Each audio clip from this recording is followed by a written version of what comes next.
Договорились возобновить в нормальном режиме работу дипломатических ведомств. Постоянное выдворение дипломатов из Вашингтона и из Москвы ни к чему хорошему не приводит. У нас, если так дело дальше пойдет, в этих зданиях будут работать только одни уборщицы, чей труд тоже, безусловно, надо ценить, но это не то, ради чего создаются дипломатические представительства. Это первое. Hello everyone, welcome back to another video, and in today's video we're going to be going into detail about more of the topics that were talked about in the Russia-US talks that happened in Saudi Arabia. Now, some of the things that we have seen now is that basically Russia and the United States have reestablished diplomatic relations, which if we talk about world peace here, that is a good thing.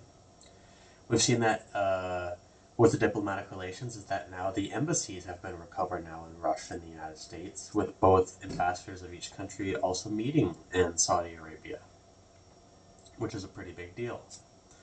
Another thing that we've been seeing is that Trump calling Zelensky a dictator, since Zelensky did not attend the meeting, and also with any European leader not attending the meeting, which has basically become like a huge argument between all of these countries now, because the U.S. has given Ukraine $200 billion more than the entire Europe, than the entire EU, which is a big deal. The United States has given $350 billion in aid to Ukraine, a lot that has been unaccounted for, which is crazy. That's a lot of money. And basically Zelensky has taken all of that money and he's been corrupt. The whole Ukraine country is corrupt as anything. It's basically almost like a company. It's almost like a very corrupt company over there, which is crazy. And one of the things that Trump came out and said about Zelensky, he was commented saying the only thing he was good at was playing Biden as a fiddle, which is true. And another big thing that came out of this meeting that we've seen is that basically they were interviewing Putin, and Putin was saying he's ready to meet Trump. He wants to see Trump as soon as possible. If he can meet him today, he'd meet him today. Which I think is big. I feel that it shows like a big shift in how this world is working. I feel that we're having a step closer to world peace, obviously thanks to China, as we've seen.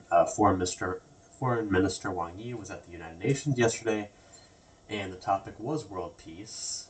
They're talking about these issues, and as we know, China has always been coming out saying that we're supporting a fair, equal, and peaceful an agreement over the situation in Ukraine and Russia, and that China has always been helping with the negotiations between the two countries. That we know is true, and basically it was talked over at the United Nations, and as we saw, everybody was very happy to see Foreign Minister Wang Yi at the meeting as well. Now, another thing that came out that is pretty surprising is after this meeting is that Russia and the U.S., they're talking about having some joint energy ventures in the Arctic, which I feel is very interesting, and it's a big shift from what we've seen from the Biden administration to the Trump administration. Because under the Biden administration, they're like, oh, they're just gonna ban all Russian energy. I mean, you even see like what they did in Germany with like the Nord Stream, where like they blew it up. So this is like a huge shift from the Biden administration shifting over to the Trump administration, where the Trump administration is like they want to do trade.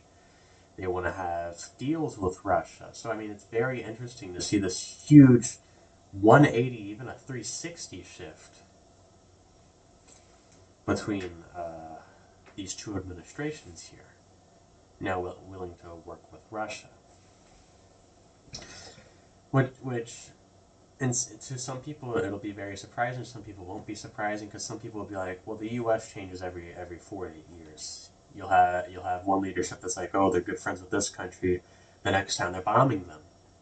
So I mean, if you're a country having a deal with the United States, you need to be careful of that, because you don't know what's going to happen in the next presidency or what's going to happen. Just like Putin has said of Russia, he's been through several U.S. presidents during his tenure as the leader of Russia, and the thing is that a lot of them all have good ideas.